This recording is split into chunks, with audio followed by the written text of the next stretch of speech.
That tune means it's time for our fingers to take a walk. And in this song, each finger will have its own special walk. Thumb will move slowly along like a fat little pig.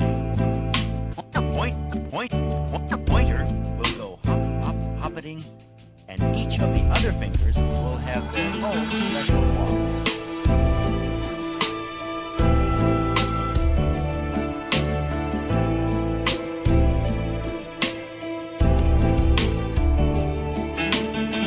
Woo! Alright. Hello, everybody. It is me, Bunkai Ace. It's been a very long time, I think, but that's for a good reason, as I had to do an exam last week, as I had posted earlier that week on my YouTube channel that I was going to do it. And the exam itself went pretty well overall. It went pretty well. Didn't go as it wasn't as difficult as I thought it would be. So I'm just waiting for the results on that. But as long as it gets through, then I should be completely through with school. Well, at least my bachelor's degree, but we'll see how all that goes. So that's why I've been on hiatus from all of last week and everything. So I'm being able to do any videos, anything whatsoever. So I'm gonna try to make up for all of that and start off with doing the big three with Naruto chapter 621. Let's begin. I'm gonna keep it proper short. So overall, this chapter I'm gonna give my rating, my qualitative rating. Either qualitative rating. It was a very good chapter. It was a very good chapter. It would have been an awesome chapter if it weren't for how the ending went. It would have really been awesome because the combat in the first half was intense and was insane. Some of the most epic combat in all of Naruto series on such a large, wide scale. I mean, the use of powers and techniques and combination, it was very, very, very impressive. Very impressive. It was mind blowing. But then it was just negated by how the story progressed, where, in the end, Hashirama and Madara are basically the older versions of Naruto and Sasuke. Once again, we have yet another combination like that in the entire story. I mean, like four combinations of that already. We have Naruto, Sasuke, we have Hashirama and Madara, we have Obito and Kakashi, should I say? Yeah, Kakashi, and we have Jiraiya and Orochimaru. So I mean, and there are probably more too. So Kishimoto just loves that trend. It's crazy, but anyway. So from the earlier parts, it continued from the last chapter where the QB was attacking against Hashirama's Mokton god creature thing, and it was an intense battle. It started off where they clashed. There was an explosion, and then you have Madara pulling off some impressive combination where he wraps his Susanoo around the Kyuubi and make an armor with it. That I never saw coming, and it took me a while to figure out what was going on. I thought he had someone's like something else, or Susanoo had evolved into something else, but it turned out that he actually wrapped the Kyuubi around the Susanoo armor around the Kyuubi, and that was like, wow, that is impressive.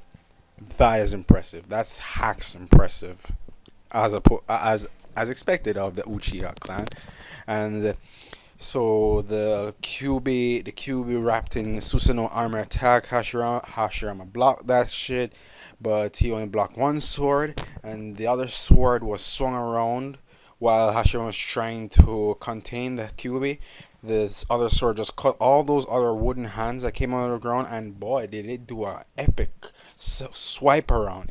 Swiping around, it cut off the mountain tops like clean cuts, and I'm like, very impressive. I must admit, This is a very impressive battle so far.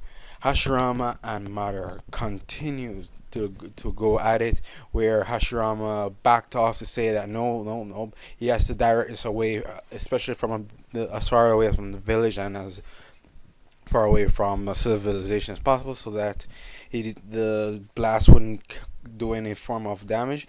And Madara continued his creativity, where he combined Bijou Dama with a piece of his Susanna sword to turn it into a whirling blade, Rasen Shuriken type of Bijou Dama, which probably is going to end up being one of Naruto's new Rasengan moves. Yeah, that's pretty much coming, I can see.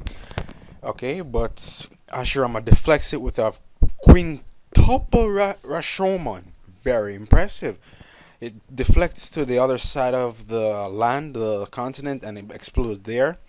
And then you have both of them confronting each other, saying that there was once a time when they were both friends, but then Madara said that no, he's sunk too much into the darkness, so he feels like he's lost. So the only thing Hashirama could do was put on something that I didn't see coming, but somehow makes sense. Sempo Mokton style. Yep, he has Sage mode, as we saw. Sage mode, and his summoning was an impressive summoning. It's called Shinsu Senju. I butchered that.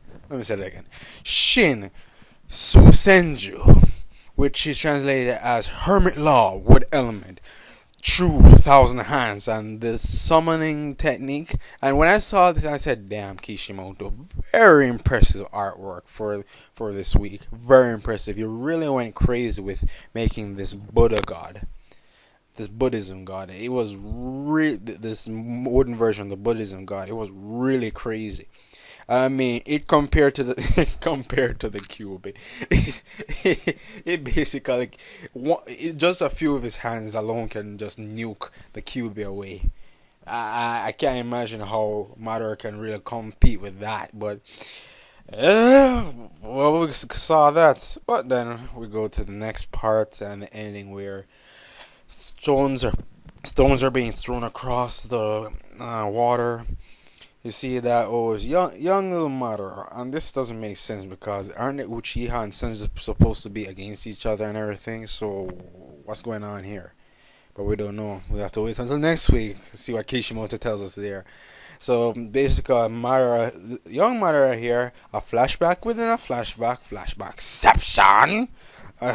Damn it, Kishi. Anyway, young Madara looking like a little Sasuke kind of thing. It's weird, but he does look somewhat like Sasuke. And then coming out of nowhere is Hashirama on some, check me out. I'm gonna be the future Hokage for sure. As if we haven't seen that already. But yeah, that's it for the chapter. The chapter wasn't that impressive story-wise, because it went around to going to say that the whole conflict and reason that Madara is even doing this currently in the war is that he lost. He lost, and he wants to get his revenge where he's not a loser. So he wants to put the whole world in a Kenjutsu where there are no losers, apparently, and really to make him and Hashirama similar to Naruto and Sasuke as possible. That's just stupid. It's kind of like a weird lineage kind of thing, but it's definitely nothing like JoJo's bizarre adventures. So, meh.